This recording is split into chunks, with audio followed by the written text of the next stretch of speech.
नमस्कार दोस्तों। कैसे हैं आप सभी? उम्मीद कर रहा हूँ अच्छे होंगे।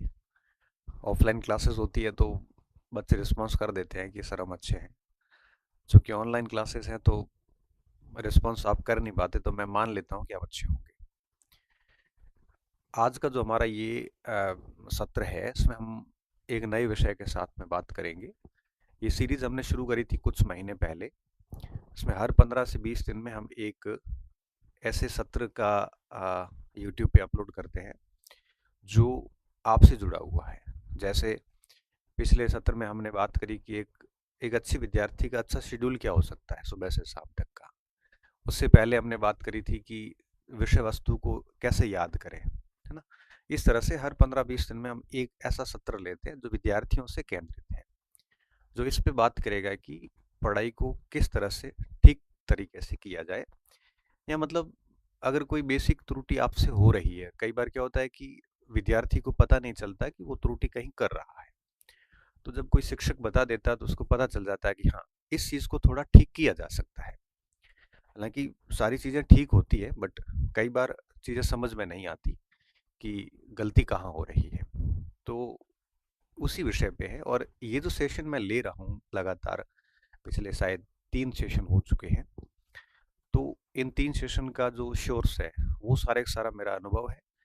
पूरा का पूरा अनुभव जनित है ये। इसमें कहीं पर भी कोई ऐसा नहीं है, किताबी बातें नहीं है। तो जो मैंने मेरे विद्यार्थी जीवन में या आज भी जो मैं अनुसरण किया है, मैं उसी विषय पे बात करता हूँ, उसी प्रकार से बात करता हूँ। आज हमारा जो विषय है वो है अभ्यास को लेके, प्रैक्टिस को लेके। कई बार स्टूडेंट इस संबंध में मेरे से बात करते हैं कि सर, अभ्यास कैसे किया जाए, इसका महत्व क्या होता है। तो इसी चीज को लेके हम 4 प्रश्नों के जवाब ढूंढेंगे कि इसका सबसे पहले कि महत्व क्या है, अभ्यास क्यों जरूरी है।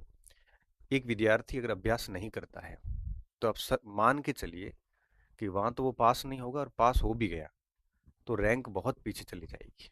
प्रैक्टिस बहुत ज़्यादा ज़रूरी होती है।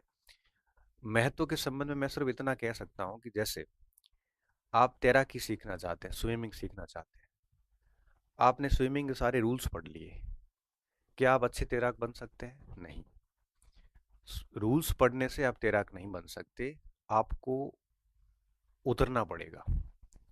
तैरने के लिए आपको स्विमिंग पूल में उतरना पड़ेगा, जलीय क्षेत्र में कूदना पड़ेगा, तभी आप तैराक बन सकते हो। और उसमें स्विमिंग पूल में भी आपकी जितनी ज़बरदस्त प्रैक्टिस होगी, जितना ज़बरदस्त अभ्यास होगा, उतने अच्छे आप तैराक बनेंगे। उसी तरह से जैसे आपको गाड़ी सीखनी है और आप है वो गाड़ी सीखने के सारे रूल्स पढ़ लो कि क्लच दबाना है, गियर लगाना है, स्पीडोमीटर, क्लच टाइप से, आप नहीं चला पाएंगे नियम सीखने के बाद। और आपको नियम पता भी नहीं होंगे कि कब क्लच करना, वैसे ड्राइवर को बैठते अपने आप पता चल जाता है। आप जब तक उस गाड़ी के ऊपर प्रैक्टिस नहीं करोगे तब तक आप स्किल्ड नहीं होंगे, शार्प नहीं होंगे, आप गाड़ी नहीं चला पाएंगे, भले कितने नियम आपको आते हो। यही बात गेम्स पे लागू है। गेम्स के सारे नियम पढ़ लो, लेकिन वो आपको आएगा तभी जब आप प्रैक्टिस करोगे। यही बात पढ़ाई पे लागू है। आप कितने भी उपन्यास की भांति कितना भी पुस्तकें पढ़ लो, लेकिन जब तक उसकी ठोस प्रैक्टिस नहीं होगी, जब तक उसका तरीके से सलीके से अभ्यास नहीं होगा, आप मान के चलिए कि आप अच्छे ड्राइवर, जिस तरह से ड्राइवर और स्विमर की जो मैंने उदाहरण दिया, आप एक अच्छे विद्यार्थी या यूं कहीं अच्छे अभ्यर्थी नहीं बन पाएंगे जो अच्छी तैयारी करके परीक्षा को पास कर ले। तो जो पढ़ा है उसको एग्जाम हॉल में ठीक से इम्प्लीमेंट करने के लिए आपका एग्जाम से पूर्व अच्छे तरीके से प्रैक्टिस होना जरूरी है। इन 3 उदाहरण से आप इसका महत्व समझ गए होंगे कि बिना प्रैक्टिस कुछ भी नहीं हो सकता। Practice makes man perfect. आपको परफेक्ट बनना है, संपूर्ण तो कोई है ही नहीं, परफेक्ट बनना है तो आपको प्रैक्टिस करनी पड़ेगी। अब ये बात तो तय होगी कि प्रैक्टिस करनी पड़ेगी, बिना उसके कुछ भी पॉसिबल नहीं है, कुछ भी संभव नहीं, अच्छा परिणाम तो बिल्कुल संभव नहीं है। अब दूसरा प्रश्न ये उठता है कि महत्व तो आपको समझ में आ गया, अब बच्चों का प्रश्न ये रहता है कि प्रैक्टिस का सर माध्यम क्या हो, किससे करें प्रैक्टिस, है ना। महत्व के बाद में दूसरा प्रश्न ये रहता है कि कौन से माध्यम से प्रैक्टिस करें, किसके सहारे प्रैक्टिस करें। अब देखो, माध्यम कई हो सकते हैं। पीवाईक्यूज, पीवाईक्यूज का मतलब होता है पुराने वर्षों वर्षों के प्रश्न। दूसरा, टेस्ट सीरीज। तीसरा, मॉडल पेपर। ठीक है, मॉडल पेपर। ये तीन प्रैक्टिस के अच्छे माध्यम माने जाते हैं। अब तीनों में से पहले नंबर पे मैं हमेशा पीवाईक्यूज को रखता हूँ। पीवाईक्यूज का क्या मतलब है? जैसे आप व्याख्याता की तैयारी कर रहे हैं, तो केवल व्याख्याता के प्रश्न नहीं, पीवाईक्यूज का मतलब है जैसे आप इतिहास के विद्यार्थी हैं, तो जितने भी परीक्षाओं में, पूर्व की परीक्षाओं में, चाहे वो आईएएस का पेपर हो, चाहे प्रोफेसर का पेपर हो, चाहे वो किसी दूसरे स्टेट के प्रोफेसर या व्याख्याता के पेपर हो, या कहीं के भी हो, जितने भी पेपर उस इतिहास के हुए उस सभी का सॉल्यूशन करना। ये नहीं है कि पिछले 4 साल के प्रश्न लेके आप सॉल्यूशन करो, नहीं। पीवाईक्यूज का मतलब होता है कि उस विषय के वो सारे पेपर कहीं पे भी, केंद्र सरकार ने लिए हो चाहे स्टेट गवर्नमेंट ने लिए हो, किसी भी पीसीएस ने लिए हो, वो सबसे बेस्ट माध्यम होता है पीवाईक्यूज। कई बार बच्चे मुझे पूछते सर कौन सी पुस्तक ला, मैं तो कहता हूँ सारी लेके आते और एक एक करके पीवाईक्यूज को आप सोल्यूशन करो। आप भले टेस्ट सीरीज दो, भले मॉडल पेपर दो, जब तक पीवाईक्यूज नहीं करेंगे, जब तक आप एग्जामिनर्स एग्जाम्स के पैटर्न को नहीं समझ पाएंगे, आप विषय की भाषा को समझ नहीं पाएंगे। आपको अगर सब्जेक्ट की लैंग्वेज को समझना है तो पुराने पेपर्स पढ़ने पड़ेंगे। क्योंकि देखो, सब्जेक्ट जब हम पढ़ाते हैं ना, तो दो तरीके होते हैं। टीचर जब पढ़ाता है तो अपनी बेसिक लैंग्वेज से पढ़ाता है, और एग्जाम हॉल में हमेशा किताब की भाषा पूछी जाती है। अगर आप बेसिक भाषा से अच्छे पढ़ लिए तो समझ विकसित हो जाएगी। लेकिन जब तक आपने पुस्तक की भाषा नहीं पढ़ी या प्रश्नों की भाषा नहीं पढ़ी, तो आपको ये समझ में नहीं आएगा। परीक्षा हॉल में प्रश्न आपका पढ़ा हुआ भी आएगा ना, तब आप लैंग्वेज से गच्चा खा सकते हैं। तो कोशिश कीजिए कि आप जो है वो पुराने प्रश्न जितने भी हैं, प्रीवियस ईयर्स क्वेश्चंस, वो सारे सोल्यूशन करें और ढंग से करें। भले टेस्ट सीरीज ली हो आपने, भले मॉडल दो, लेकिन ये नेसेसरी है। इससे आप, क्योंकि देखो टेस्ट सीरीज बनाने वाले लोग जो हैं, उनकी तुलना में पुराने पेपर बनाने वाले लोग हाईली क्वालिफाइड। तो मान के चलिए कि इनकी लैंग्वेज वगैरह सारी आयोगों की डिमांड के अनुसार होती है, परीक्षा एजेंसी की मांग के अनुरूप होती है। इसलिए हमें पीवाईक्यूज तो करना ही है, सबसे बड़ा माध्यम ये है। दूसरा नंबर आता है टेस्ट सीरीज का। देखो, टेस्ट सीरीज देना कोई नेसेसरी नहीं है जैसे पीवाईक्यू है। टेस्ट सीरीज आपकी चॉइस के ऊपर है, आप देते हैं तो ठीक है, नहीं देते हैं तो भी कोई इश्यू नहीं।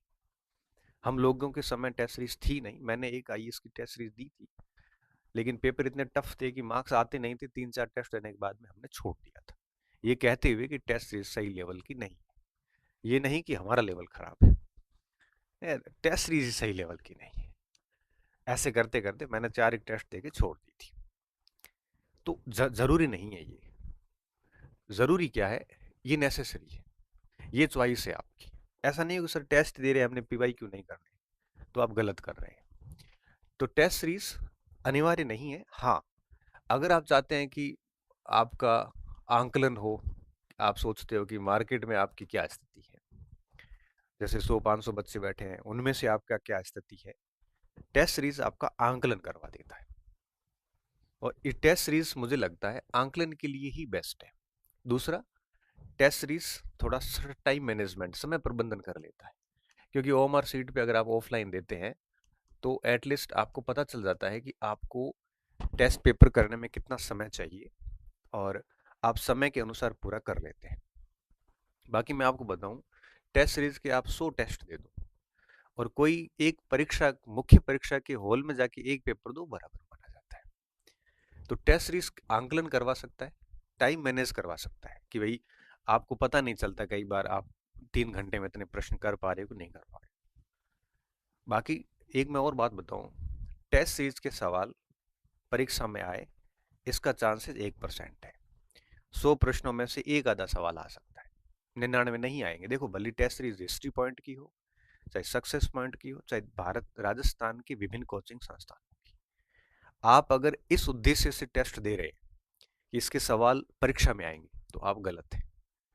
टेस्ट सीरीज का उद्देश्य परीक्षा में हूबहू सवाल आना नहीं है, बल्कि इसका उद्देश्य सिर्फ इतना है कि उस टेस्ट में पार्टिसिपेट करने वाले स्टूडेंट्स में आपका लेवल कितना है। इसमें आपकी तैयारी का लेवल चेक हो जाता है और आपके साथियों में आपकी स्थिति क्या है इसका पता चल जाता है। बस, इससे अधिक टेस्ट सीरीज का कोई महत्व नहीं। इसलिए मैं कई बार कहता हूं कि टेस्ट सीरीज की स्कोर को, जो आपका स्कोर होता है, उसको आप मन और दिल पे मत लो। क्यों? क्योंकि एक एक क्योंकि टेस्ट सीरीज आपको पता है एक ही सब्जेक्ट के 40-40 टेस्ट लेते हैं, एक एक टॉपिक से कई बार 20-20 प्रश्न बनाने पड़ते हैं, तो स्वाभाविक है पेपर हार्ड बनते हैं। मेरी शिकायत भी आती है कि सर आपके पेपर हार्ड बनते हैं, मैं क्या करूं? ऑप्शन कुछ नहीं है। अब मुझे एक छोटे से टॉपिक, राजस्थान में कृषि, उससे 20 प्रश्न बनाने तो हार्ड ही बनेंगे ना, क्या कर सकते हैं? तो हार्ड बने तो सबका स्कोर कम हो जाएगा ना, तो आपका तो आंकलन हो जाएगा आप साथियों में कहाँ स्टैंड कर रहे हैं।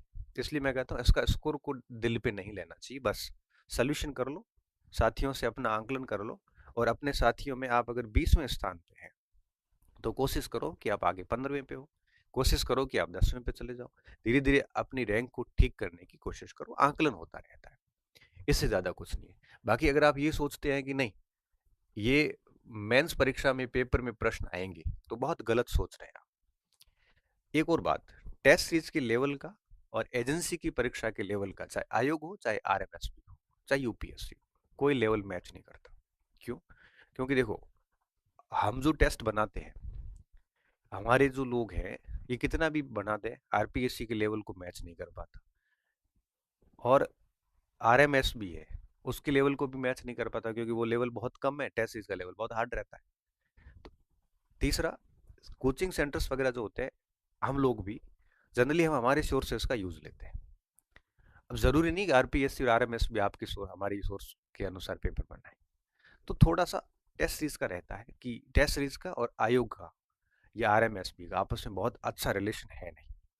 इसलिए मैं कह रहा हूँ कि इसको आप केवल और केवल समय प्रबंधन और आंकलन के उद्देश्य से दे सकते हैं, और बाकी थोड़ा बहुत अभ्यास हो जाता है, इस बहाने थोड़ा सा आपका शेड्यूल बन जाता है। इससे ज्यादा इसका कोई फायदा नहीं है। बाकी स्कोर, पेपर में सवाल आना करना, ये दिमाग में लाना नहीं है। तीसरा जो माध्यम है वो है आपके मॉडल पेपर, 10, 20, 30 आते हैं। अब मैं इसको बहुत अच्छा स्रोत मानता नहीं। क्यों? क्योंकि मॉडल पेपर में फिर वो पेपर का कोई लेवल भी नहीं होता, और यही बातें उसकी टेस्ट सीरीज की होती है। तो अब मैं, आप मुझे कहोगे सर हमें आप बता दो इसमें क्या करना चाहिए, तो मैं अगर आपकी जगह इस दौर में होता तो पीवाई क्यूज को तो पूरा ही जोर दे देता, और साथ में एक आधी टेस्ट सीरीज ले लेता, ताकि मार्केट में मुझे पता चले कि मेरा लेवल क्या है, मुझे और काम करने की जरूरत है कितनी है, आकलन हो जाता ना।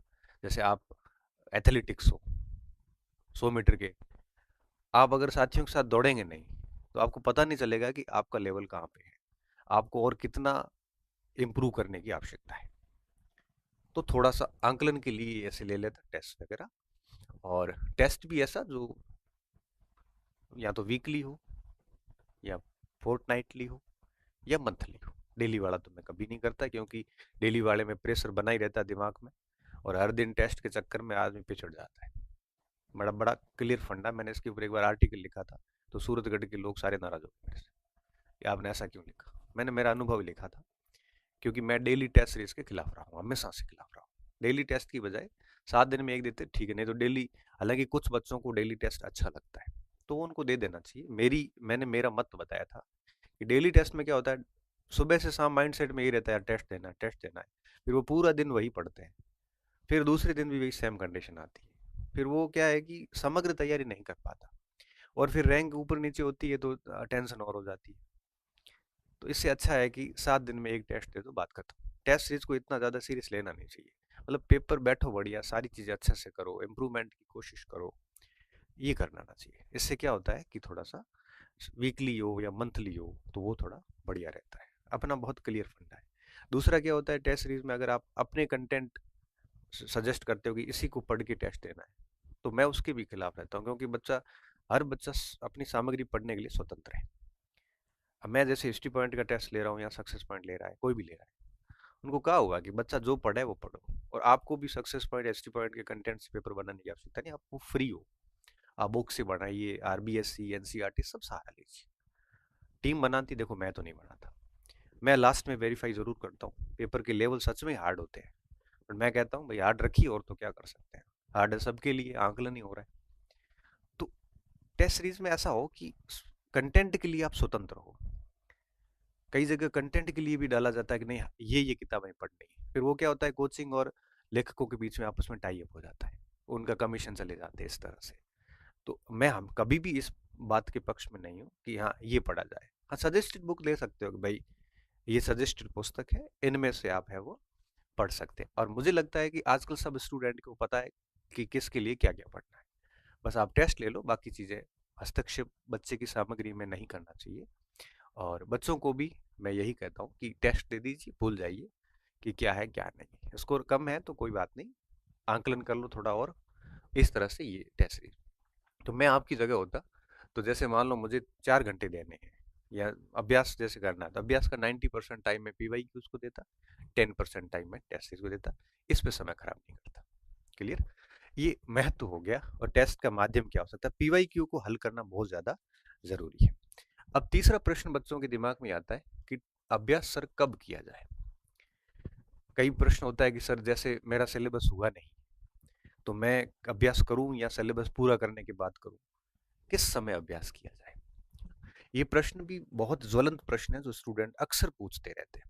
तो मैं क्या कहता हूँ, अभ्यास दोनों लेवल पे होना चाहिए, पढ़ते वक्त भी होना चाहिए, जब आपका पाठ्यक्रम पूरा नहीं हुआ है तब भी आप अभ्यास कीजिए, पाठ्यक्रम जब रनिंग में है तब भी कीजिए, और पाठ्यक्रम पूर्ण हो गया, और मैं बताऊं पाठ्यक्रम कभी पूर्ण होता नहीं है, आप एक बार पढ़ोगे तब लगेगा यार कुछ भी याद नहीं, फिर दूसरी बार शुरू करोगे, ये रनिंग में ही रहता है। अगर आप ये इंतजार करोगे कि पाठ्यक्रम एक बार पूरा हो जाएगा उसके बाद अभ्यास करूंगा तो मान के चलिए पाठ्यक्रम कभी पूरा नहीं होगा। 5 बार पढ़ने के बाद में भी अंदर से कहीं न कहीं टीस रहती है कि थोड़ा और पढ़ा जाना चाहिए, याद नहीं आ रही चीजें, हर बार कुछ न कुछ चीजें नई सीखने को मिल जाती है। तो बेहतर है इसका इंतजार ना करें, रनिंग में साथ में चलते रहने दें। जैसे मान लो कि आपने डेली आप 6-7 घंटे 8 घंटे 10 घंटे पढ़ रहे हैं, तो 1-2 घंटे आप है वो अभ्यास को दे दें, और पीवाई क्यूज है, और संडे टू संडे एक टेस्ट दे दो। तो अभ्यास सिलेबस के साथ में चलते रहना चाहिए। हाँ, टेस्ट सीरीज वगैरह मुझे लगता है कि कोर्स हो जाने के बाद ज्वाइन करते हैं, एक बार हो रखा हो पहले और दूसरी बार आप तैयारी कर रहे हो तो रनिंग में कर लो आप टेस्ट सीरीज। लेकिन आप बिल्कुल पहली बार ही विषय पढ़ रहे हैं तो मुझे लगता है कि टेस्ट सीरीज वगैरह एक बार कोर्स हो जाने के बाद होनी चाहिए, बाकी पीवाई क्यूज तो डे फर्स्ट शुरू हो जाना चाहिए, है ना। तो वेट नहीं करना चाहिए, क्योंकि देखिए आपने जैसे पहले दिन कुछ पढ़ा, 10 प्रश्न किए जैसे उसके, तो 10 प्रश्न करने के बाद आपको आइडिया हो जाएगा कि हमें कैसे पढ़ना है, क्या गलतियां रह रही है, तो आप दूसरे दिन आप जब पढ़ोगे ना, तो दूसरे दिन आप उन गलतियों को सुधार के पढ़ोगे, फिर दूसरे दिन अभ्यास करोगे तो उसमें कुछ गलतियां और मिलेगी, तब तीसरे दिन आप और सुधार करोगे। ऐसे करते करते आप बहुत ही दक्ष होते जाते हैं, और 1 महीने 2 महीने की पढ़ाई के बाद आपको बहुत मैच्योरिटी आ जाती है। तो हर दिन आप अगर 10 15 20 प्रश्न भी करते हैं सिलेबस रनिंग के साथ, तो मुझे लगता है कि एक बार सिलेबस होगा उसके साथ एक बार अभ्यास भी पूरा हो जाएगा, और फिर हर बार जैसे सिलेबस करते हो हर बार अभ्यास करते रहे। तो अभ्यास के लिए आपको लास्ट तक मुझे लगता है वेट करने की आवश्यकता नहीं है, साथ में चलते दें। और कभी भी सिलेबस पूर्ण नहीं होता, मैंने आपको बताया ना, कभी भी सिलेबस पूरे नहीं होते, हमेशा से कमी महसूस होती रहती है। और अंतिम बात कि अभ्यास कैसे किया जाए, ये प्रश्न मुझे लगता है इसके बाद अभ्यास से संबंधित कोई भी प्रश्न आपका शेष नहीं रहता। अब देखिए अभ्यास कैसे किया जाए, इसके सीधे सीधे सिंपल तरीके हैं। पहली बात, जब भी आप जैसे कोई पीवाई क्यूज की पुस्तक लेके बैठे तो कभी भी आंसर ना देखें, आप पूरी कोशिश करें कि आप है वो बिना आंसर देके बिना ऑप्शन देके उत्तर लगाने की कोशिश करें। जैसे प्रश्न आ गया कि सिंधु घाटी सभ्यता में नहर के प्रमाण कहाँ पे मिले, तो ऑप्शन के ऊपर आप हाथ या प्रश्न पत्र कुछ कागज रख लें, खुद सोचने की कोशिश कीजिए कहाँ मिले हैं। फिर अगर आपको याद आ गया कि सोर्तगोई से मिले अफगानिस्तान से, आप ऑप्शन हटाइए, देखिए हाथ हटाइए, देखो पढ़ा है तो आप उसको क्लिक कर लो, फिर उसकी व्याख्या दी हुई है तो पूरी व्याख्या पढ़ लो, और उसके बाद में दूसरे ऑप्शन पे चले जाओ। इस तरह से पूरा एनालिसिस करिए, बाकी 3 ऑप्शन का भी एनालिसिस कर लीजिए कि धोलावीरा से कुएं मिले, इसमें यहाँ मिला है। इस तरह से आप भले 15 प्रश्न ही करो, लेकिन आपको कभी ये गलती नहीं करनी है कि प्रश्न और सामने उत्तर न अपन छिपके से उत्तर देख रहे हैं। कई बच्चों को मैंने देखा है, इधर से प्रश्न सामने पड़ा है, पीछे उत्तर पड़ा है, वो छुपके से उत्तर। अरे इतनी इतनी मक्कारी क्यों कर रहे हो? ईमानदारी से सॉल्यूशन, अभ्यास ईमानदारी से होता है। आप उत्तर पहले देख रहे हो, बताओ। आप 4 ऑप्शन लेके बैठे हो, उत्तर देख देख के लगा ये तो मुझे आ रहा था। ये बड़ा बेकार अभ्यास होता है। आप उत्तर बहुत अंतिम अवस्था में देखिए, जब आपको लग रहा है कि अब हम इसको नहीं कर सकते, तब जाके लास्ट में अब आंसर पे जाइए। तो आंसर सबसे लास्ट में। मैं तो कहता हूँ प्रश्न पढ़िए, ऑप्शन पे पेज रखिए, याद करिए, उत्तर आ रहा है तो ठीक है, नहीं तो ऑप्शन देखिए, फिर 4 ऑप्शन के ऊपर एनालिसिस करिए, फिर भी उत्तर आप गैस करिए, फिर भी नहीं आ रहा है तब उत्तर देखिए आप, या एग्जैक्टली आ रहा है उसके बाद उत्तर चेक करिए कि हाँ मैं सही हूँ कि नहीं। उसके बाद थोड़ा सा उसकी व्याख्या पढ़िए, फिर सेकंड प्रश्न पे जाइए। भले मैं तो कहता हूँ कि 1-2 घंटे में 20-30 सवाल ही हो, बट ऐसे अभ्यास से आपको बहुत सीखने को मिलता है। आज की जनरेशन क्या करती है? आज की जनरेशन सबसे पहले उत्तर देखती है, फिर प्रश्न करती है। ऑप्शन पहले देखते हैं, ऑप्शन के ऊपर आपकी डिपेंडेंसी हो चुकी है, आपको बिना ऑप्शन आंसर नहीं निकलता। ये डिपेंडेंसी आपकी परीक्षा हॉल में जाके नेगेटिव मार्किंग करवाएगी। कोशिश करिए कि आप प्रश्न के उत्तर के लिए ऑप्शन पे निर्भर न रहो। अब कोई निम्नलिखित में से आरोही अवरोही क्रम, तब तो ऑप्शन देखने पड़ते हैं, लेकिन सीधे सीधे फैक्ट है, तो आप एटलीस्ट आपको याद आना चाहिए कि इसका उत्तर क्या है। अगर आप ऑप्शन के ऊपर जितने अधिक निर्भर रहेंगे, इसका मतलब साफ है कि आप परीक्षा में बहुत ज्यादा नेगेटिव करने वाले हैं। तो ऑप्शन की निर्भरता खत्म करने के लिए कोशिश कीजिए कि आप इस तरह से अभ्यास करो। तो एक तो आंसर पे डिपेंडेंसी नहीं होनी चाहिए। दूसरा, सोल्यूशन की बजाय एनालिसिस होना चाहिए। एनालिसिस का मतलब सारे ऑप्शंस जो है उसको चेक करिए, क्रॉस चेक करिए, और उसके बाद में मतलब आप एक प्रश्न से 4 बातें सीख के जाइए आगे। एनालिसिस वो होता है। एनालिसिस से घंटे में 15-20 प्रश्नों का ही हो सकता है, ज्यादा नहीं हो सकता। कई कई तो बैठते फटाफट राइट टिक करते करते घंटे में 100-200 सवाल निकाल लेते हैं। ये कब होता है? ये सबसे लास्ट में जाके होता है, मतलब बहुत जोरदार आपका विषय तैयार है, फिर आप सुबह से शाम पूरा अभ्यास कर रहे हो 2-4 दिन, तब तो ठीक है। ऐसा नहीं होना चाहिए। और आखिरी बात, एनालिसिस करिए, उत्तर नहीं देखिए, उत्तर बहुत अंतिम अवस्था में देखिए। और आगे एक और बात, अब जैसे आपके पाठ्यक्रम पूर्ण हो चुके हैं, आप रिवीजन के दौर में चल रहे हो, उस समय एक चीज और ध्यान रखने की होती है। जैसे मान लो आप ऐसे पढ़ रहे थे, पहले आपने प्राचीन भारत पढ़ लिया और अब आप आधुनिक जैसे पढ़ रहे हैं, ठीक है? तो मुझे क्या लगता है, जब आप आधुनिक रिवीजन कर रहे होते हैं, उस समय आपको प्राचीन भारत का अभ्यास करना चाहिए। फिर आप जैसे मध्यकाल पे आ गए, अब मध्यकाल पे आ गए, तब आप आधुनिक भारत का अभ्यास करिए। तो एक तो आधुनिक पढ़ते पढ़ते साथ में आपने पहले रनिंग में कर लिया था, अब आप रनिंग जैसे सिलेबस 1-2 बार हो गया है, उसके बाद जब आप वापस रिवीजन करते हैं, तो रिवीजन करते वक्त क्या करना होता है? रिवीजन के समय सबसे बढ़िया ऑप्शन ये होता है कि जिस भाग का अभी आप रिवीजन कर रहे हो, उस भाग का अभ्यास ना करके जिसका आप रिवीजन पूरा कर चुके हो उसका अभ्यास करना चाहिए। इससे क्या होगा? इससे आपके ये भाग चलते रहेंगे, जैसे आधुनिक चलता रहेगा और प्राचीन भी साथ साथ में रिवीजन चलता रहेगा, अभ्यास भी साथ में चलेगा। फिर जब मध्यकाल पढ़ो तो इन दोनों का रिवीजन करो। इससे क्या होगा कि मध्यकाल चलेगा, आधुनिक प्राचीन साथ में चलेगा। नहीं तो होता क्या है, जब आप प्राचीन पढ़ रहे हो तब प्राचीन का अभ्यास कर लिया, आधुनिक में आधुनिक करोगे, मध्यकाल में मध्यकाल का करोगे। जब मध्यकाल तक आओगे तब तक आप प्राचीन धुंधला धुंधला होना शुरू हो जाता है। बेहतर क्या होता है, जब आप प्राचीन करके आधुनिक काल पे आए। अब ये देखो, गणित में गणित के अलग अलग पार्ट होते हैं, साइंस में उसके पार्ट होते हैं, मुझे सारों नाम सारे आते नहीं है। हिंदी में कह सकता हूँ, जैसे आप पाश्चात्य काव्य शास्त्र पढ़ रहे हैं तो आप उस समय रिवीजन कर रहे हैं, तो आप हिंदी साहित्य के इतिहास का अभ्यास कर लो। जैसे पॉलिटिकल साइंस है, आप वेस्टर्न थिंकर पढ़ रहे हैं तो इंडियन थिंकर की रिवीजन शुरू कर दो। इंडियन थिंकर पढ़ रहे हैं, वेस्टर्न की रिवीजन शुरू कर दो। कॉम्पिटिटिव पॉलिटिक्स पढ़ रहे हैं, आईआर का रिवीजन शुरू कर दो, साथ में प्रैक्टिस शुरू कर दो। तो इससे क्या होता है कि 2-2 3-3 पोर्शन एक साथ चलते हैं, बिल्कुल उनसे अलगाव नहीं हो जाता। ऐसा नहीं हो कि आप ऐसे फिर विश्व तक आओगे, छठे पाठ तक आते आते इनका अलगाव शुरू हो जाता है, ऐसा नहीं होना चाहिए। तो जब आप रनिंग में होते हैं तो आप जो भाग पढ़ रहे हैं उसी का अभ्यास करिए। जब आपका एक बार कोर्स पूरा हो गया और दूसरी बार जब आप रिवीजन पर चले जाते हैं पाठ्यक्रम पूर्ण होने के बाद, फिर आप जो भाग पढ़ रहे हैं उसकी बजाय जो पढ़ चुके हैं उसका रिवीजन शुरू कर दें। इस तरह से चलिए आप। बाकी देखो, जटिलता नहीं लानी है, बहुत आसानी से करोगे तो चीजें बहुत आराम से हो जाती है। बट मैं इतना कह सकता हूँ कि रिवीजन का जो टाइम है ये डेली हर दिन 1-2 घंटे होना चाहिए। फ्री टाइम, ऐसा नहीं सुबह उठते रिवीजन करने बैठ गए, खाना बना रहे हैं, फ्री टाइम है, पढ़ने का मन नहीं है, कॉन्फिडेंस डाउन हो रखा है, जब लगे ना कि कुछ भी नहीं आ रहा है, उस समय आप रिवीजन शुरू कर दो, सॉरी प्रैक्टिस शुरू कर दो। तो 10 प्रश्नों का सोल्यूशन करते ही अंदर सी फीलिंग आती है, अच्छी सी वाइब्स आती है कि नहीं नहीं यार मुझे आ तो रहा है, ऐसे थोड़ी कमजोर हूं मैं। तो सबसे बढ़िया रिवीजन का फायदा यही होता है, कॉन्फिडेंस देता है। तो जब भी थोड़ा लो फील करो, आपको लगे कि यार मुझे कुछ भी नहीं आ रहा, कुछ भी याद नहीं, उस समय रिवीजन करना शुरू कर दो, मतलब प्रैक्टिस करना शुरू कर दो। जब आप बहुत फ्री बैठे हैं, पढ़ने का कोई मन नहीं हो रहा है, उस समय आप प्रैक्टिस करना शुरू कर दो। जब आपका जैसे नींद जैसी स्थितियां हो रही है, सोना नहीं है, तब थोड़ा प्रैक्टिस करना शुरू कर दो। तो ऐसे करते करते दिन में 1-2 घंटे प्रैक्टिस के निकालने चाहिए। और जब लो फील हो और डीमोटिवेटेड फील हो, उस समय तो प्रश्न करने ही चाहिए। तो इससे क्या होता है कि आपका ये सारा सिस्टम बना रहता है। तो इस सत्र में हमने इम्पोर्टेंस, माध्यम क्या होना चाहिए, कब रिवीजन होना चाहिए, कैसे होना चाहिए, इन सारे बिंदुओं पे बात की। उम्मीद करता हूँ आप इसी पैटर्न से चल रहे होंगे या फिर इससे ज़्यादा इफेक्टिव पैटर्न पे चल रहे होंगे। उम्मीद ये है मेरी। अगर नहीं चल रहे हैं और कोई त्रुटि कर रहे थे, इस वीडियो को सुनने के बाद अगर आपको कहीं लगे कि आप एरर कर रहे थे, तो आप समय रहते एरर को ठीक कीजिए और इस चीज़ को लागू कीजिए। फिर देखना कितना बढ़िया परिणाम समय के साथ आपको मिलेगा। बहुत बहुत धन्यवाद विद्यार्थियों। अच्छे रहिए, मस्त रहिए, पढ़ते रहिए, प्रैक्टिस साथ में करते रहिए।